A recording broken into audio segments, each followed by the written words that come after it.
Good morning, dear students. So we are studying in our last video we had seen that about autotrophic mode of nutrition and heterotrophic mode of nutrition of chapter 1, nutrition in plants. So now this is the second part of this chapter, in which we will study about the first of all I want to tell you that in our live class I will tell you about this chemical equation, which is the process of photosynthesis. You can see here, okay, this chemical equation. We will talk about this equation and how to balance this equation in our live class, so be ready for that in our live class. Now in this video, starting with here from this paragraph. So look at here. The food prepared by the green leaves of a plant is in the form of a simple carbohydrate called glucose. This glucose, synthesized in the leaves, is then transported to the different parts of the plant as sucrose, a complex carbohydrate, by the phloem. The extra glucose is changed into a complex carbohydrate called starch. This starch is stored in the leaves and other parts of the plant. So आप सबको पता है कि हम लोगों के body में जैसे न्यूट्रिशन होते हैं, तो न्यूट्रिशन कितने टाइप्स के होते हैं? 5 टाइप्स के. कितने न्यूट्रिएंट्स होते हैं? 5 टाइप्स के. One of them is carbohydrate. So plant भी एक लिविंग थिंग ही है, लिविंग थिंग्स के अंडर ही आते हैं, तो उसके पास भी तो कार्बोहाइड्रेट होने चाहिए, बिकॉज कार्बोहाइड्रेट तो एनर्जी प्रोवाइड करती हैं. सो प्लांट्स भी कार्बोहाइड्रेट का यूज़ करते हैं. अब वो अपने फूड को जिस तरह प्रिपेयर करते हैं, उनकी जो प्लांट में ग्रीन लीव्स होती हैं वो प्रिपेयर करती है फोटोसिंथेसिस प्रोसेस के थ्रू. अब वो क्या प्रिपेयर करती हैं, कौन सा फूड प्रिपेयर करती हैं? जिस फूड का नेम है ग्लूकोज. जब वो अपना फूड प्रिपेयर करते हैं plants, then we call that food as glucose. हम उस फूड को बोलते हैं ग्लूकोज. तो ग्लूकोज एक एक्चुअल में सिंपल कार्बोहाइड्रेट होता है जो वो प्रोड्यूस करते हैं. बट जब वो सिंथेसाइज होते हैं लीव्स में अच्छे से और अच्छे से प्रिपेयर होते हैं, तो वो ट्रांसपोर्ट किए जाते हैं डिफरेंट पार्ट्स, प्लांट के डिफरेंट पार्ट्स में.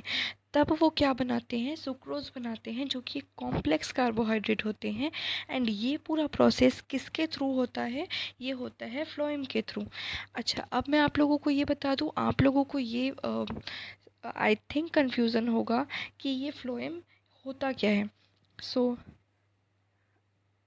Let's talk about this.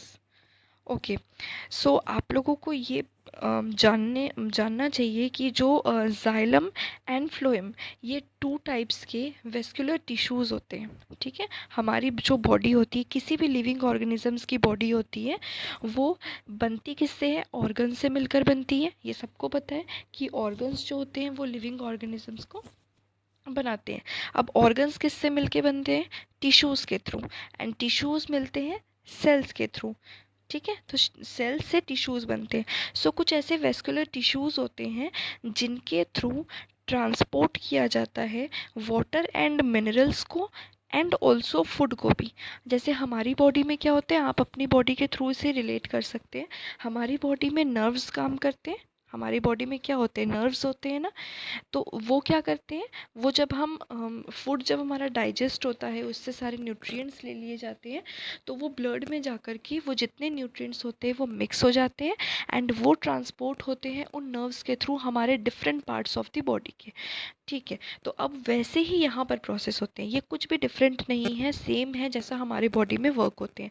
तो ये ऐसे टिश्यूज़ होते हैं फ्लोएम एंड जाइलम, जो फोटोसिंथेसिस के जितने भी प्रोडक्ट्स होते हैं, फोटोसिंथेसिस प्रोसेस में जितने भी फूड बने होते हैं, आप यहाँ डिवाइड कर सकते हैं फूड एंड वाटर को.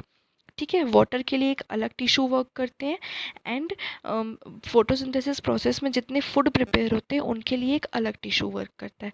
तो जो फूड के लिए वर्क होते करते हैं वो है फ्लोएम, एंड जो जाइलम टिश्यू है जो वाटर एंड मिनरल्स को ट्रांसपोर्ट करने के लिए यूज़ किया जाता है. सो इन दोनों के बीच का डिफरेंस आप लोगों को क्लियर हुआ. अब जो food you can see here. अब जो प्रिपेयर होगा फूड ग्रीन लीव्स में, वो सबसे पहले सिंपल कार्बोहाइड्रेट की तरह होता है जो कि ग्लूकोज होते हैं। बट जैसे ही वो लीव्स में और सिंथेसाइज होते हैं और बनते हैं, तो उनको बोला जाता है एक कॉम्प्लेक्स कार्बोहाइड्रेट की तरह वो वहाँ प्रिपेयर हो जाते हैं, जिसको हम सुक्रोज बोलते हैं। और वो किसके थ्रू ट्रांसपोर्ट किया जाता है? वो फ्लोएम टिश्यू के थ्रू ट्रांसपोर्ट किया जाता है। अब आप लोगों को मैंने आई थिंक लास्ट वीडियो में बताया था कि जो एक्स्ट्रा फूड प्रिपेयर होता है, जो प्लांट्स होते हैं वो एक्स्ट्रा फूड प्रिपेयर करते हैं। जैसे हमारे घर में कोई गेस्ट आते हैं तो हम क्या करते हैं, हमेशा एक्स्ट्रा ही फूड प्रिपेयर करके रखते हैं कि कभी पता नहीं किसको नीड हो।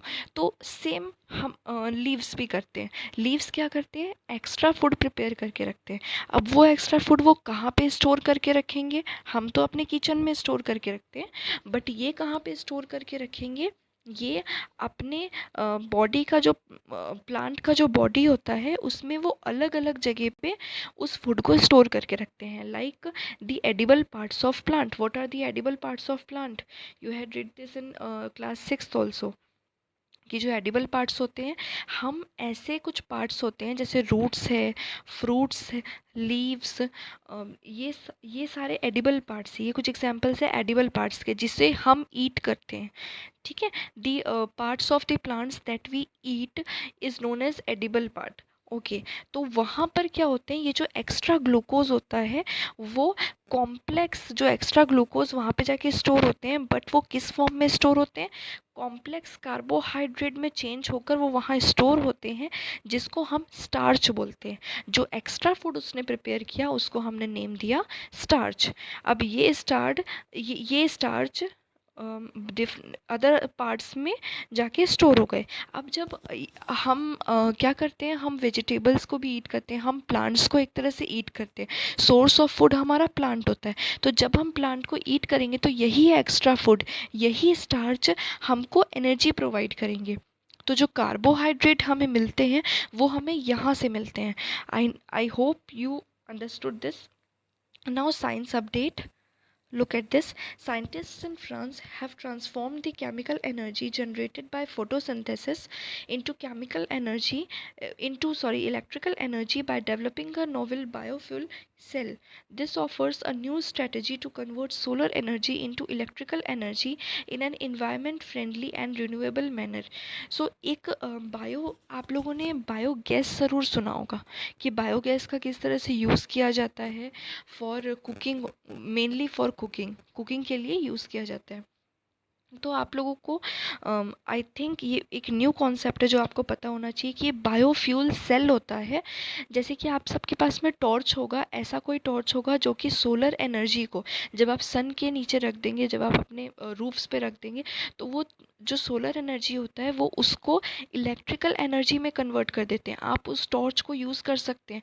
वो जो सेल्स होते हैं वो क्या करते हैं कि सोलर एनर्जी को एब्जॉर्ब करते हैं एंड हमें प्रोवाइड करते हैं वो electrical energy.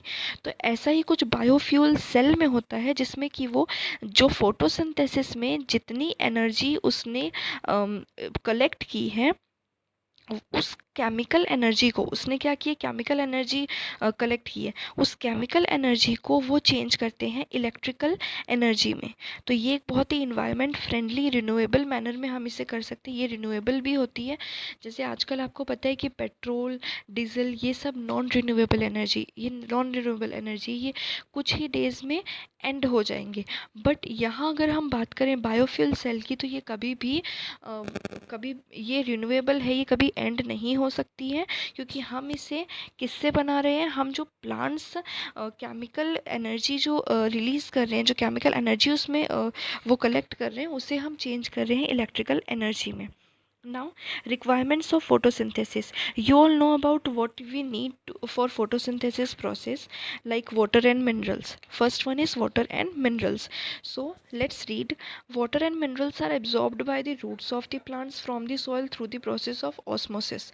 So water and minerals, आप सबको पता है हम प्लांट को क्या देते हैं? वाटर देते हैं। तो वाटर एंड मिनरल्स को एब्जॉर्ब किया जाता है रूट्स के थ्रू, एंड रूट्स के थ्रू वो पूरे प्लांट में सप्लाई होते हैं.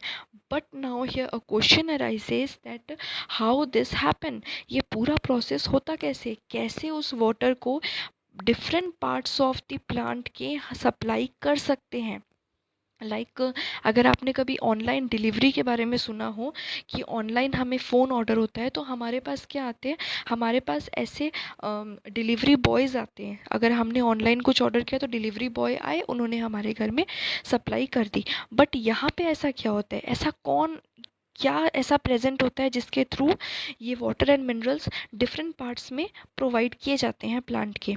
सो ये जो प्रोसेस होता है उसे हम ऑस्मोसिस बोलते हैं. ऑस्मोसिस के बारे में हम यहाँ पे नो मोर में मैं आपको बताऊंगी. सबसे पहले आप ये जान लीजिए कि इसमें ऐसा क्या चीज़ है जो वर्क करते हैं.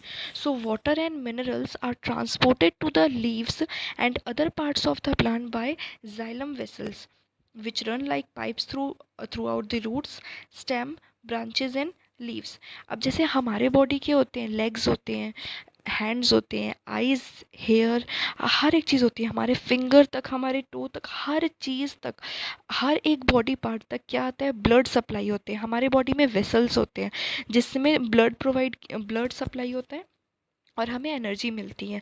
तो यहाँ पर क्या होते हैं, कुछ जाइलम वेसल्स होते हैं.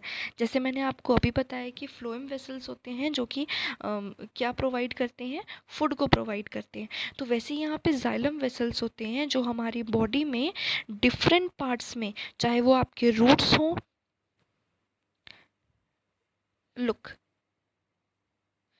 चाहे वो आपके रूट्स हों, स्टेम हो, ब्रांचेस हो या लीव्स हो, इन सब में वो क्या प्रोवाइड करते हैं, वो प्रोवाइड करते हैं वाटर को, क्योंकि वाटर हर एक पार्ट को बहुत ही एसेंशियल होता है. So they form a continuous path और passage for the water and minerals to reach the leaves.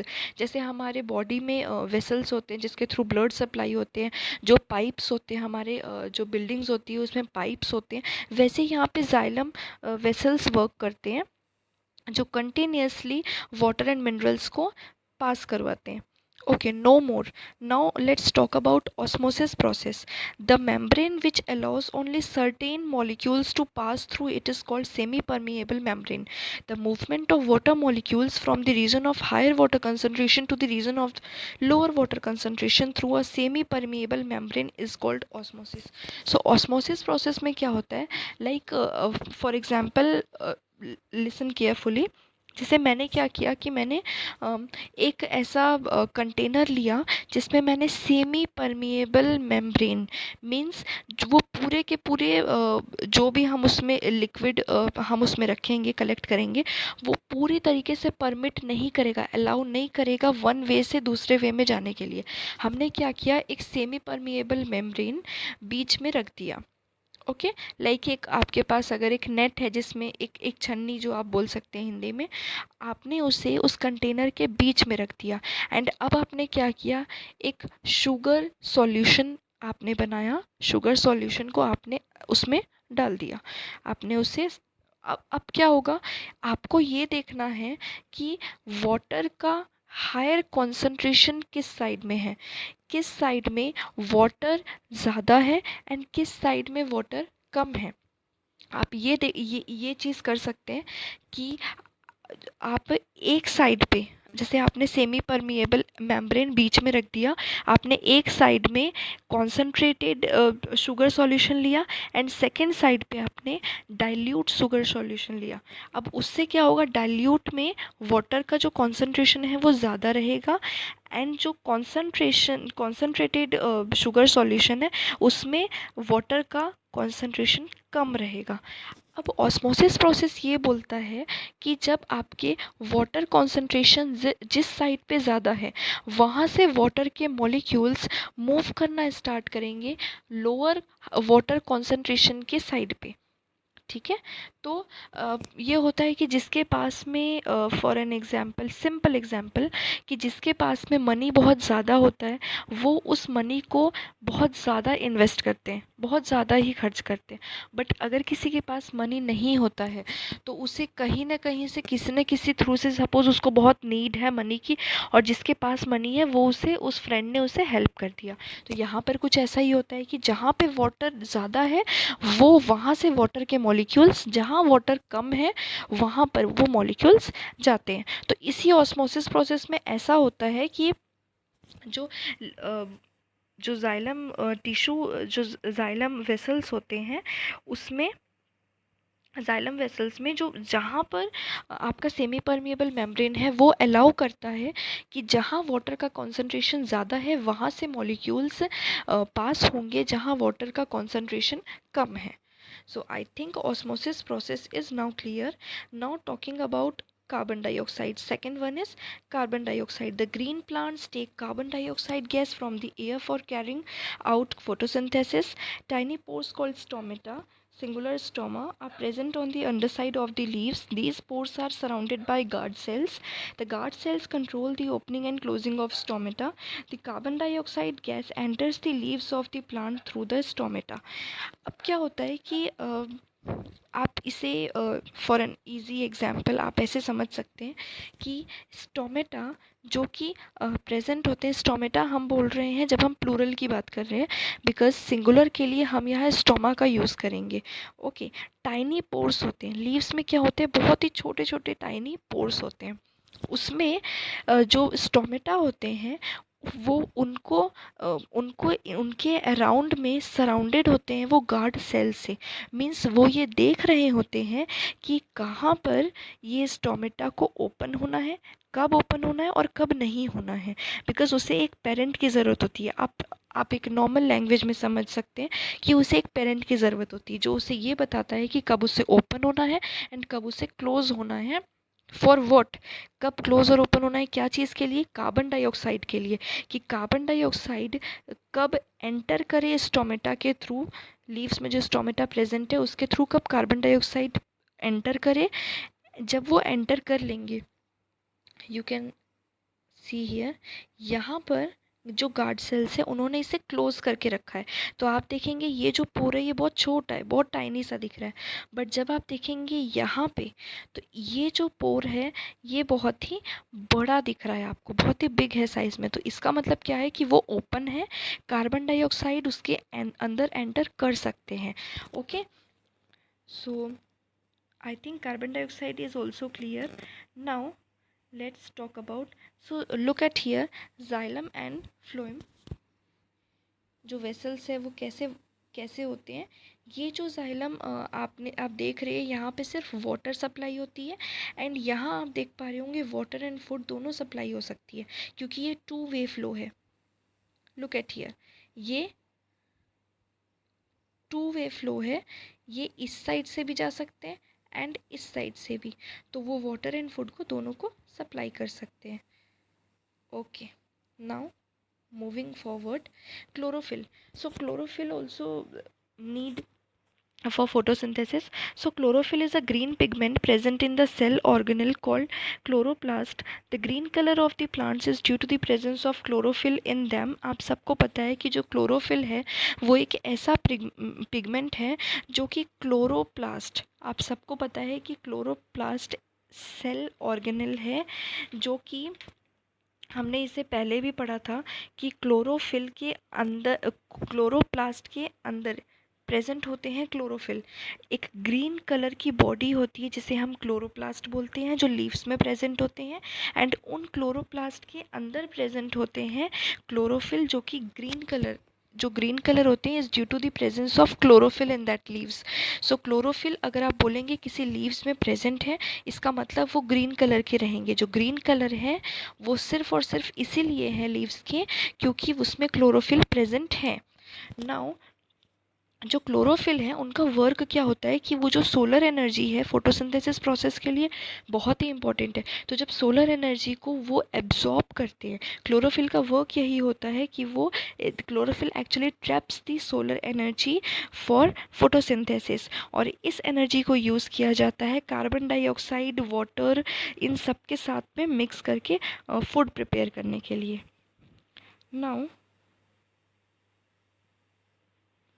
besides leaves, photosynthesis also takes place in other green parts of the plant, like green stems and green branches. अब आपको एक मन में ये question आ रहा होगा कि अगर कुछ ऐसे प्लांट्स जैसे कि कैक्टस है, उसके पास तो आपने देखा होगा कि लीव्स नहीं है, देन उसके पास क्या है, उसके पास स्टेम है।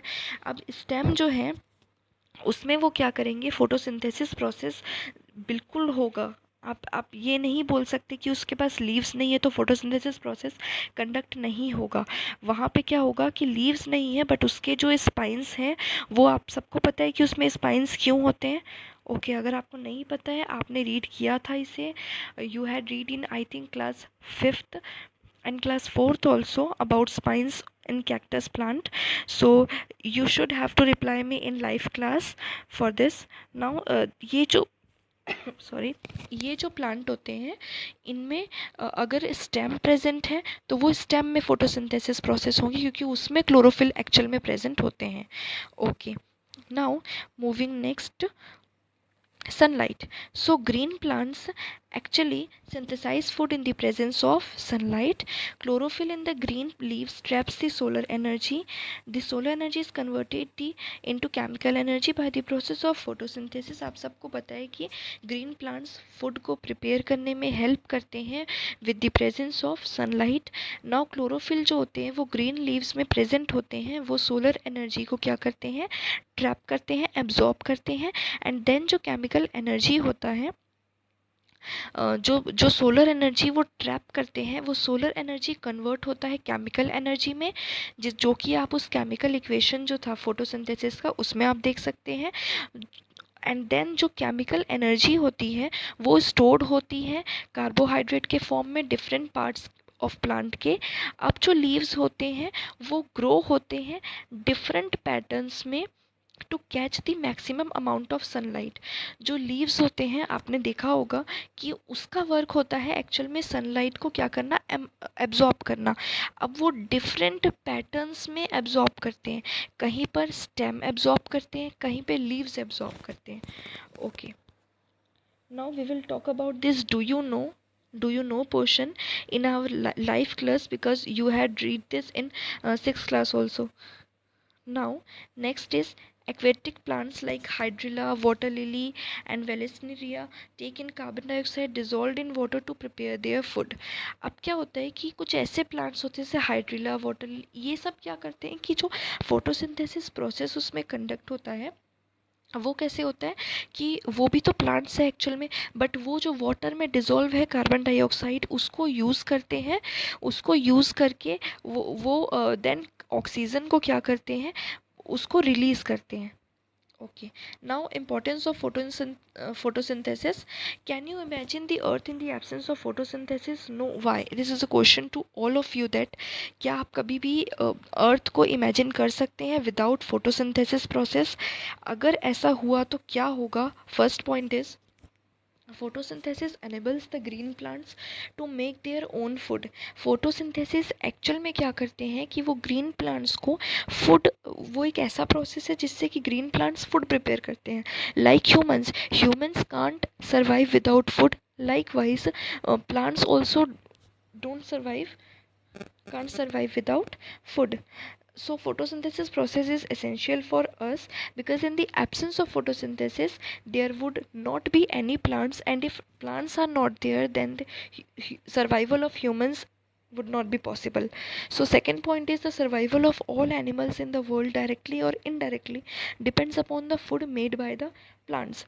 अब आप सबको पता है कि फूड चेन के बारे में कि इनडायरेक्टली एंड डायरेक्टली, चाहे वो ह्यूमंस हो चाहे वो एनिमल्स हो, सब किस पे डिपेंड करते हैं, सिर्फ और सिर्फ प्लांट्स पे डिपेंड करते हैं अपने फूड के लिए। So third point is oxygen which is essential for the survival of all living organism is produced during photosynthesis. अब आप सबको पता है कि प्लांट से हमें ऑक्सीजन प्रोवाइड होती है, ऑक्सीजन मिलती है। तो अगर ऑक्सीजन नहीं, अगर फोटोसिंथेसिस प्रोसेस नहीं होगा, इसका मतलब ऑक्सीजन नहीं बनेंगे। एंड अगर ऑक्सीजन नहीं फॉर्म होगी, तब आप सोच सकते हैं कि ह्यूमंस कैसे यहाँ सर्वाइव करेंगे। और जो कार्बन डाइऑक्साइड है वो यूज़ होती है प्लांट्स के थ्रू फोटोसिंथेसिस प्रोसेस में। Now we can say that photosynthesis maintains the balance between oxygen and carbon dioxide in the atmosphere. So in the absence of photosynthesis, life on the earth would not be possible. So आप अब इससे समझ सकते होंगे कि हमारे लिए photosynthesis process कितना कितना कितना ज़्यादा important है. So students, I think these concepts are clear now. So I had sent you PDF of chapter 1. So at least read these terms that I have explained in this video. At least read once.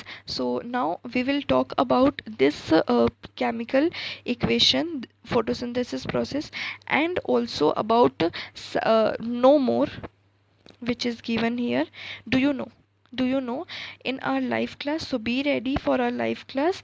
I hope you like this video, and also subscribe this channel to get more videos. Thank you so much.